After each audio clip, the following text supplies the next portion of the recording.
Remarks of the President upon dedicating the San Luis Dam Project from Los Banos, California, August 18, 1962. Ladies and gentlemen,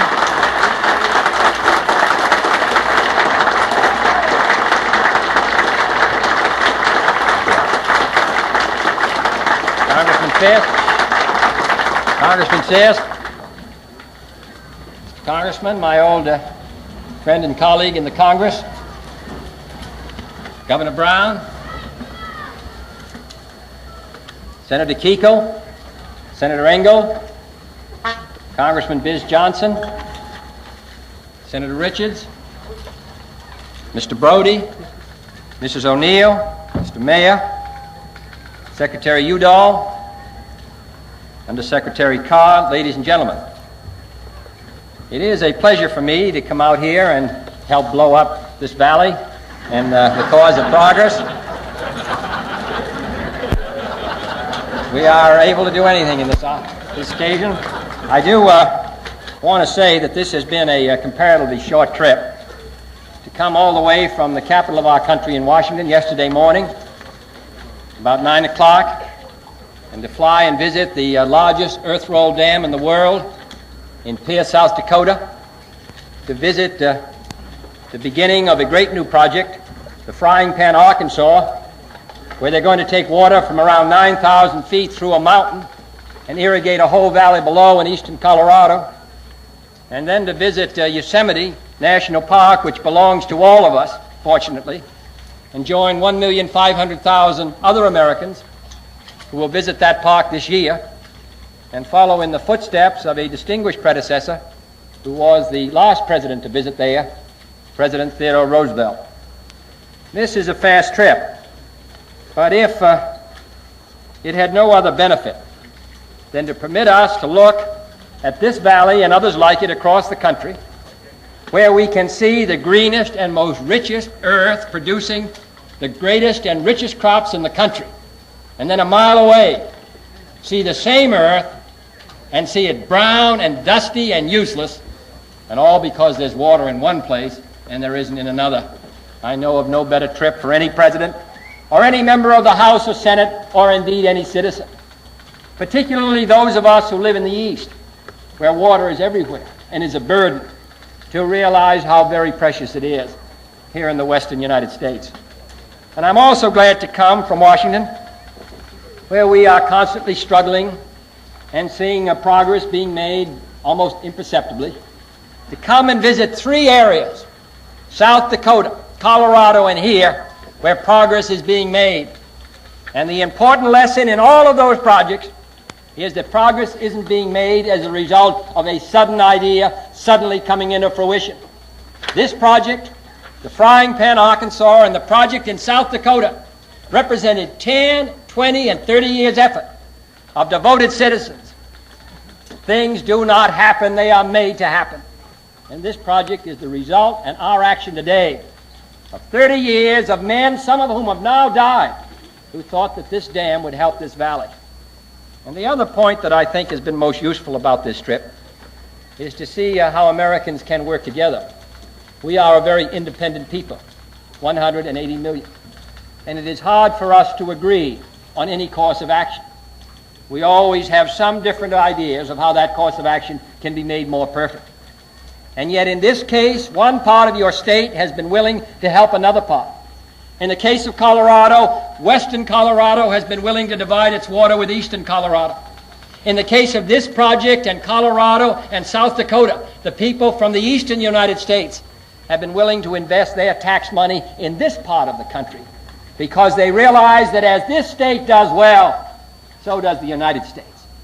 Nothing could be more disastrous for this country than for the citizens of one part of the state to feel that everything that they have is theirs, and it should not be shared with other citizens of this state.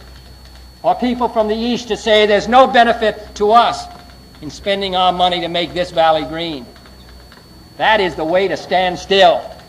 And the way to move ahead is to realize that we are citizens of one country who can freely move from one state to another. And as one state does well, so do the others. And if one state stands still, so do all the rest. Progress represents the combined will of the American people.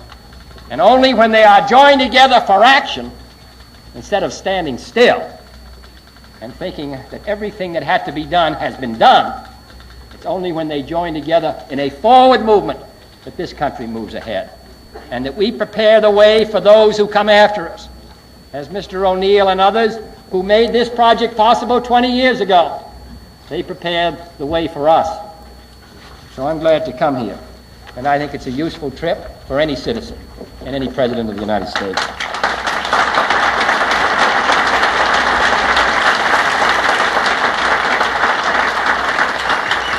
And what this project also symbolizes is the state working with the federal government, the local communities working with the state. This program is unique in this area. There is no other project in the history of the United States where a state has put in such a large contribution to the development of its own resources and where the national government has joined with the state. This is a unique ceremony because this partnership is at the highest level. The amount of contribution of both is unique and special, and the benefits that will come from it are unique and special. And I think that those who took part in this and made it possible should feel the strongest sense of pride, because all those years when people in this state said it was impossible, and those who had water wanted to hug it and not make it available to all those who lived in dry areas. Many state administrations in California, including some of the most distinguished, wrestled with this problem. But I believe that all Californians will remember the leadership which your distinguished governor has given to this great cause of making water available to the people of this state, and I salute him for it.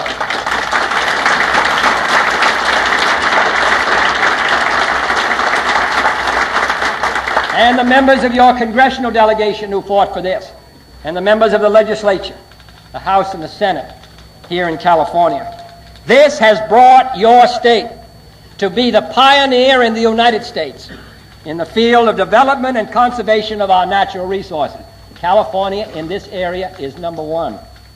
And it has helped make possible the San Luis Project, which joins all of us together as full and equal partners. In many ways, the growth problems and the conservation problems of California are the same kind of problems that our country faces. To come here from the eastern United States and who realize what a booming country this really is, it gives us new encouragement to consider what actions we can take in the 60s to make life easier for those who are coming in the 70s. We surmount these growth problems only if we work together, if we engage in a great cooperative effort, and learn to think of our resources in national terms. What this country needs is a broad new conservation effort, worthy of the two Roosevelts, Theodore and Franklin, who lived in New York and who helped build the West.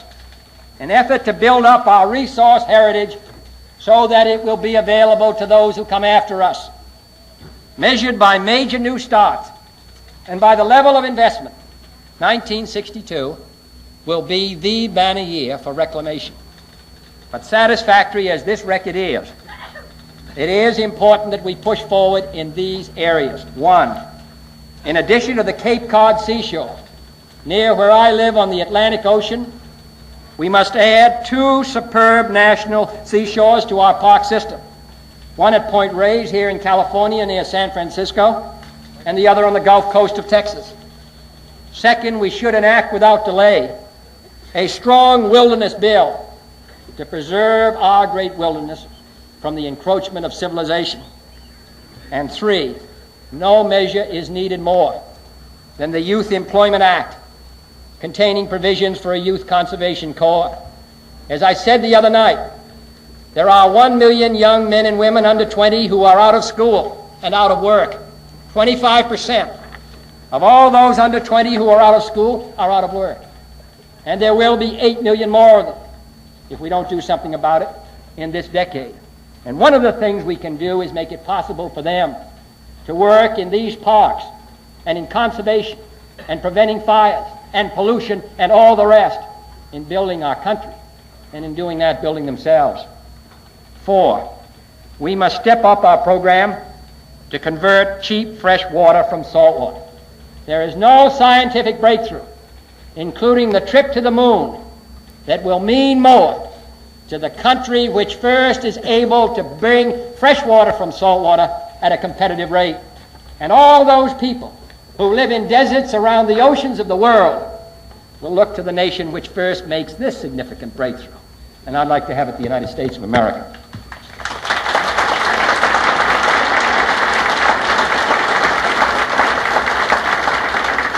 And 5, the federal and the state governments must find ways to make outdoor recreation spots available, and to do it now. We're going to have 300 million people in another 40 years in this country. A lot of them are going to live in California, and a lot of them are going to live from Illinois east. And they're going to be working shorter hours as automation and technology comes along. And where are they going to spend their time? And what beaches are they going to visit? And what forests and parks are they going to see? Unless we take the steps today to make those facilities available to them, we will have a mass of cities which spread blight into the countryside, and children growing up without ever seeing a natural grown tree. I think we ought to do it in the 1960s, as Theodore Roosevelt and Franklin Roosevelt helped do it for us. This is our task in the simplest terms, to strengthen the United States of America. And I'm confident that here in California, which looks to the future and not to the past, that you understand that lesson well. And I hope from this great project will spread a renewed sense of commitment by all the American people, so that this country in 1962 can continue to move forward. Thank you.